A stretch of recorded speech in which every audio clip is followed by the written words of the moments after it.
E ty të di kisha kryuar përshtypjen kështu nga ekrani që ishit më i madh në moshë. Në fakt duke shiri, sa vjeç je? Jam 25, jam viti 89. Ndoshta pak dukem për shkak mjekrës që e kam lëshuar. Ndoshta. Nuk e di, në përvojën tënde si portier, ke hasur ndonjëherë tjetër nivel të dhunës dhe të asaj ngjarje që ndodhi në stadiumin Partizanin Beograd? Po, nuk kam has kështu direkt ashtu si që ishte edhe si që ndodhi në Beograd. Ishte një ndjenjë, si të them, ishte një ndjenjë jashtëzakonisht e vështirë për shkak se mund të them edhe kam përjetuar pak a shumë edhe luftën që ka ndodhur në Kosovë edhe kur na erdhi mundësia për me shku në Beograd, atëherë mendova që kësaj radhe do jetë më mirë, nuk do ketë probleme si ka pas më herët, çdo gjë do të shkojë në rregull. Edhe mirë po, sa po i takova ata policë, ata sigurime, një farë ndjenje e çuditshme më erdhi prapë. Tu rizgjuan ndjenjat e luftës, sa vjeç ke qenë kohë luftës? Kam qenë 8 vjeç, aty 8 vjeç, 9 vjeç, kam qenë i vogël. Mirë po, është një moshë që mund të kem pra gjithçka në memorien time. Ti je prishtinalid? Po. Si e kujton në fakt atë kohë? Po ajo kohë ka qenë pak kohë që ndoshta nuk kem pas lirinë e duhur, nuk kem pas sikur në shkolla, sikur në shtëpi, sikur në qytet, ka qenë gjithçka e limituar. Ke qenë më parë në Beograd, apo kjo nuk ishte hera e parë për ty? Jo, nuk kam qenë më herë në Beograd, ishte hera e parë për mua. Dhe impresioni ishte? Impresioni ishte si që ishte. Nuk mund të themi shumë, po gjithçka ishte pranë masat sigurisë, nuk mund të themi që ka qenë ndonjë kënaqësi e madhe. Qartë. Megjithatë, një fakt interesant ishte se ju e trit ruajtët të paktën nga pamjet filmikes, nuk e di, ruajtët gjakftotësinë, qetësinë, nuk u përleshët, apo thjesht kamera nuk ju ka kapur, keni bërë dhe ju ndonjë përleshje? Jo, për mua edhe normalisht që sikur çdo lojtar që ishte në fushën e lojës edhe jashtë fushës, ishim normalisht të nervozuar me ngjarjet që ndodhen aty për aty, mirë po u mundova që ta ruaj gjakftotësinë shumë, edhe kjo ndoshta është një nga armat e mia të mira, pastaj edhe kam fol me trajnerin, sidomos trajnerin e portierëve, që e kem fol se non stop për këtë gjë, sepse sporti është një pozicion i veçantë në futboll dhe duhet të jem pra të kem kontroll sa më të madh. Edhe në ato ngjarje edhe unë isha pra paksa i habitur se gjithçka ndodhi shumë shpejt. Edhe shkova aty të ndihmoj shokëve të mi, mirë po aty e pash që lojtarët me lojtar nuk pash edhe as shumë kacafytje apo grushtime këto gjëra. Edhe pasaj u mundova vetëm ta mbaj atë qëndrimin tim, pra ti mbaj pra gjakrat e ftofta, si themi kështu, dhe mos kemi pasojat të mëdha. Në fakt, pati pasojat mëdha në këndvështrimin tënd kjo ndeshje? Po, pati disa lojtarë nga ne ishin të lënduar. Pasaj mënyra se si u sollën shikuesit dhe tifozët, pasaj edhe steward, ishte diçka rëndësishme, mund të them, për shkak se ishim në një ndeshje të futbollit, nuk ishim në ndonjë luftë apo në diçka të tillë. Dhe për mua ishte një emocion i keq. Mirë po them drejtën që isha dhe paksa i përgatitur për shkak edhe ndodhive që kam pasur më herët, po edhe mënyra se si unë interpretua ndeshja para se të fillonte. fakti që do të kishte incidente që paralajmëroheshin nga pala serbe. E dishim se si është situata mes tifozëve, për shembull, gjatë ndeshjes edhe para ndeshjes e kisha një bindje që se edhe nëse t'japshim vetëm një gol atyre, gjithë shikues do të hyrin në fushë. Ishte ajo ndjenjë, ishte ajo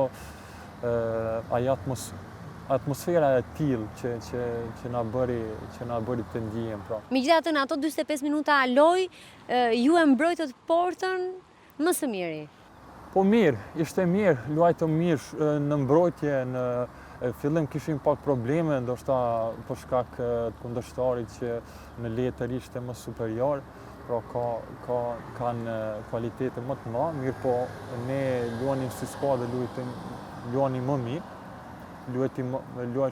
luajtëm më kompakt dhe në fillim kishim probleme, ndoshta 10-20 minutat e parë, pasaj gjë ishte në kontroll. Ishte shokues për ty vendimi i UEFA-s? Po normalisht që është një vendim qesharak, mund të them, një vendim që nuk doja të flisja tash, për shkak se e di që ky vendim do të ndryshon dhe në fund do të marrim atë që e meritojmë. Ku e beson? E bazon këtë në fakte? Po, në fakte që kemi, isha aty, po është gjithçka, ndjeva gjithçka dhe po ne që nuk bëjmë asgjë, tumbet ndeshje nga ona jonë është diçka absurde dhe normalisht në gjykatën arbitrale do të zgjidhen gjithçka. A jeni të kënaqur ju me kreun e Federatës Shqiptare të Futbollit, zotin Duka? Ai në fakt po akuzohet jo pak në media. Unë mendoj që ai është duke bërë maksimumin, sikur unë që dua ose sikur gjithë shqiptarët që dua një gjë të mirë për kombëtarin në këtë moment është edhe ai. Pra është edhe ai pjesë e jona edhe normalisht që mundohet ta jap maksimumin. Si mund të jetë kombëtarja më e mbrojtur, më e mbështetur? Ka nevojë ti ke një përvojë, vërtet je i ri, po ke një përvojë në shtete si Suedia, tashmë je me Lazio në Itali. Çfarë mungon në Shqipëri? Gjithçka është se nuk kemi para, nuk ka shumë investime, apo ka dhe një mungesë në burime njerëzore? Jo, unë mund të them që ndoshta nëse marrim këtë rast që ndodhi tash, është për shkak se Serbia si në media, ashtu edhe si kombëtarët që thuajse merr pjesë rregullisht në evenimentet sportive, pra në Kupën e Botës, në Evropiane, këto gjëra, dhe ka një reputacion shumë më të madh se Shqipëria, që nuk ka marrë pjesë asnjëherë. Dhe këto gjëra ndikojnë shumë tek UEFA, edhe pse nuk duhet të ishte kështu, po fatkeqësisht ndodhemi në këtë gjendje dhe duhet të luftojmë deri në momentin e fundit, derisa të arrijmë ato drejtat tona. Etrit, je pak i njohur për publikun shqiptar, emri yt po lakohet tashmë në këto ndeshjet e fundit, pak gjëra dihen për ty. Unë fillimisht doa të të pyes si përfundove tek porta, se kam përshtypjen që gjithë duan të jenë sulmues, mesfushor, tek porta si e gjetë veten. Po ishte pak moment i veçantë kur në klubin tim, klubin Dykorik, ku fillova gjithçka. Në Prishtinë gjithmonë. Në Prishtinë. Aty gjithmonë isha si lojtar. Pastaj pas ndryshimit të gjeneratave të gjërat, nuk ishte asnjë që donte të ishte portier. Edhe pastaj e qova dorën unë për shkak se gjithmonë me shok isha portier. Edhe aty fillova vetëm një herë, thash të provoj vetëm një herë si është. Dhe pasi që provova, trajneri më tha që ti vetëm këtu do jesh. Nuk del më nga porta. Nuk del më nga porta. Edhe kam vazhduar. Kur erdhi oferta e parë që u largove nga Prishtina? Po ishte në Suedi, ishte pra Albert Bunjaku që tash është selektori i përfaqësuesës Kosovës. Ai ishte në atë kohë ishte trajner në Kalmar, në Suedi, ku isha aty. Dhe aty shkova për një provë 2 javore, do me thonë me klubin e Kalmarit. Mbas 2 jave ashtu, mora kontratë që ishte, do me thonë ajo hyrja në futbollin evropian. Si ishte hyrja në futbollin evropian? Po ishte një gjë emocionuese për shkak që kam bërë shumë, kam sakrifikuar shumë për me arrit deri në atë shkallë ku arrit atje. E pastaj kur të arrish një gjë që ke luftu dhe që ke dhënë gjithçka, kur të arrish, pastaj është një ndjenjë jashtëzakonisht e mirë. Edhe në ato momente isha mjaft i gëzuar që më në fund do të kem mundësi të luaj futboll në Evropë. Pas Suedis është Lazio, ku ti luan aktualisht. Si erdhi, si u prezantove me Italinë? Të pëlqen Italia? Italia është, ose Roma tash, është një ndër qytetet më të bukura në botë, padyshim. Dhe mirë po në Suedi kam kaluar një kohë jashtëzakonisht mirë. Kam qenë 5 vite aty dhe kam ndjej veten shumë mirë. Mirë po futbolli në krahasim me Italinë nuk është në të nivelit të njëjtë. Kështu që kam vendosur pra vi këtu në Romë. Mirë po ndryshimi ndodh tek sistemi, tek njerëzit ndoshta që është diferencë jashtëzakonisht e madhe. Dhe në fillim, do me thonë vitin e parë, kam pas pak probleme, mund të them, që janë ndoshta normale, mirë po tash jam ambientu. Ku i kishe më së shumti probleme? Me çfarë kishe problem? Me atë non ti preoccupare, si thonin italianët, ma thuaj pak? Po, non ti preoccupare, si thonë non ti preoccupare është rrezik, sepse është siç thash, tek sistemi, tek njerëzit, tek koha, pra tek koha dur atje në Suedi gjithçka është në rregull, gjithçka është e sistemuar, kurse në Itali jo dhe aq. Dhe kjo ka ndiku ose më ka marrë kohë dhe energji pak goxha shumë derisa jam mësuar. Po, këtu në Itali nuk je vetëm, jeton me një shoqe nga Suedia? Po, jam njoftuar në Kalmar. Dhe jam duke bashkëtu tash në Romë. Kam filluar bashkëtesën me të. Kështu, domethënë, të jenë të qeta gocat e Shqipërisë, mos të ngacmoj. Jam mirë tash, kështu që shohim si do shkojnë. Ishte interesante, pak më parë trit më tregoje se sa regjim mbaje, madje nëse të gjithë shokët e ekipit Lazios han pasta, ti e ke hequr pasta, çdo gjë me miell e ke zhdukur nga jeta jote. Pse? Them drejtën, kjo ishte një vendim i vështirë duke marrë parasysh kuzhinën italiane dhe sidomos këto pastat. Mirë po, kam filluar me këtë regjim, pra nuk ha këto prodhimet e miellit, këto gjërat i kam ndalu gjitha. Dhe mund të them drejtën që kur kam filluar tash ndihem më i lehtësuar në organizëm dhe do të vazhdoj me të. I reziston pastave në Itali, i reziston dhunës në Beograd? Ku e gjen këtë forcën? Po, siç dihet, futbolli është sakrificë, kupton, edhe për shumë njerëz mendojnë që është futbollist, është një gjë e lehtë apo një gjë kështu. Mirë po, është një sakrificë e madhe në gjithçka. Ta ndalon për shumë sene, nuk është që je i lirë non-stop, je gjithmonë në orar, je këto gjërat. Mirë po, je mësua me këtë. Më pëlqen kur ka, për shembull, kur e kam jetën organizuar, e di çfarë do bëj. E ke të organizuar jetën? E ke me disiplinë spartane? Normale, ka për shembull kur ka disiplinë, ka ndonjë kur kem pushim për shembull, nuk ka disiplinë aty. Mirë po, normalisht që kam dëshirë të kem një orar timin, kam dëshirë që të di për shembull çfarë do të ndodh këtë javë apo këtë muaj. Mundohuna sa më shumë që të organizoj gjërat, të organizoj gjërat që dua t'i bëj.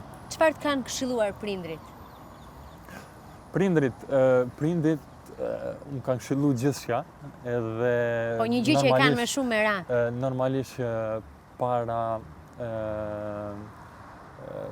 ata janë për mua gjithçka dhe para çdo ditë, çdo herë që flas me të, më këshillohen, mund të them.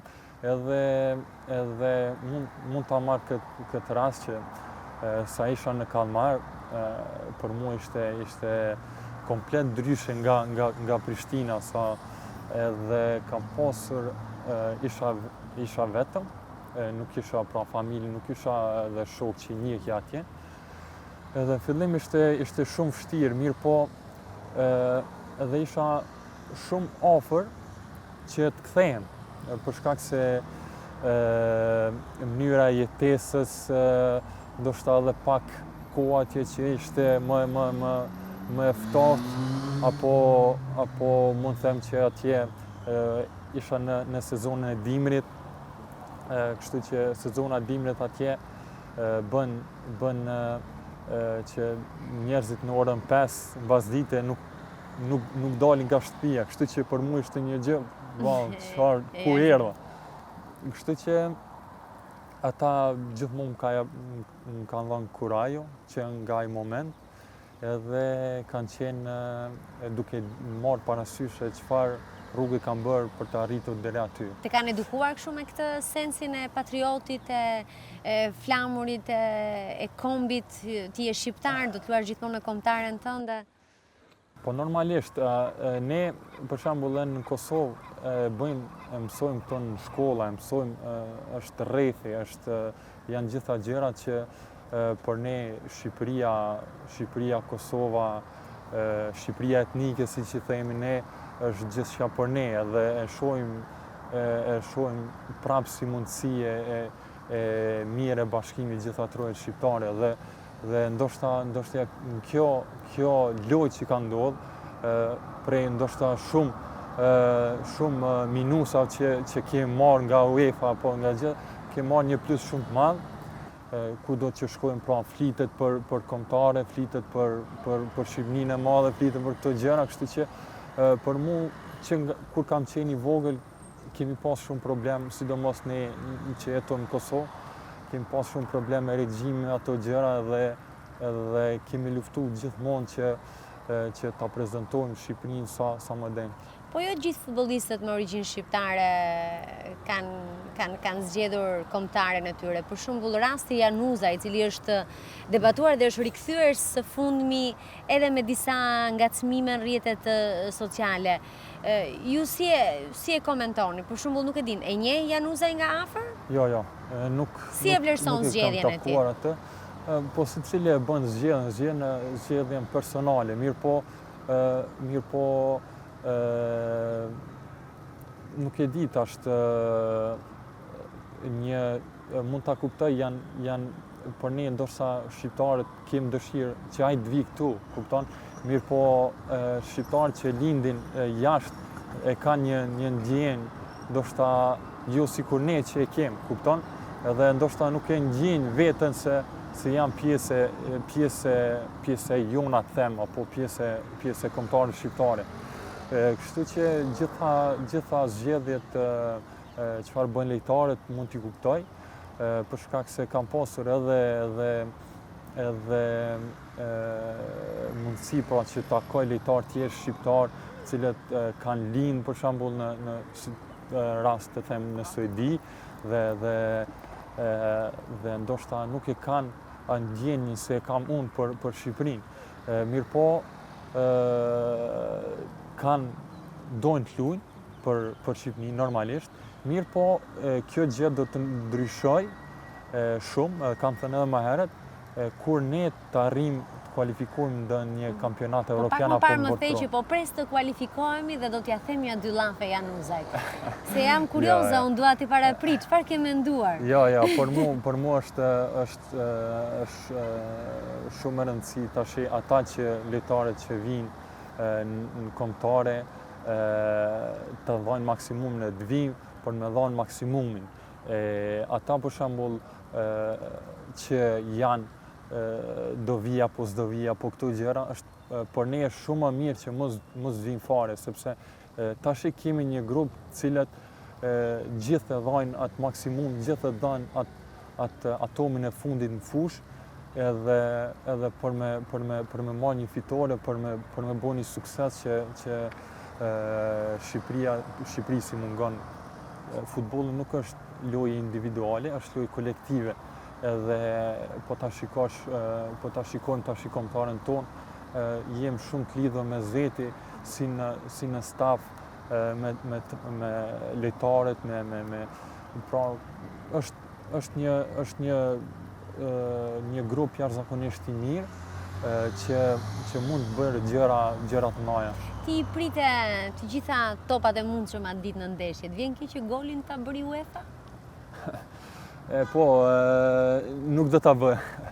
Unë kam një bindje të plot që nuk do të përfundoj me kaq.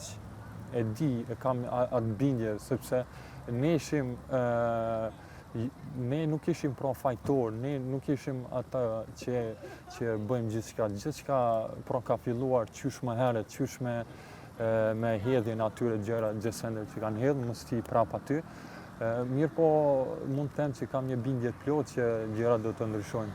Ke ndonjë gjë që do doje t'ua thoje tifozëve në Shqipëri? Tifozëve shqiptar kemi hekur shumë, na keni përkrah shumë, çdo lojë që kemi bërë, keni qenë aty, çdo gjë që keni bërë për neve, keni sakrifikuar shumë dhe ne jemi duke bërë të njëjtën gjë që t'ua dhëmë juve dhe neve atë që e meritojmë edhe që jemi duke kërkuar që moti. Kaq shumë. Faleminderit e trit. Faleminderit nga ju.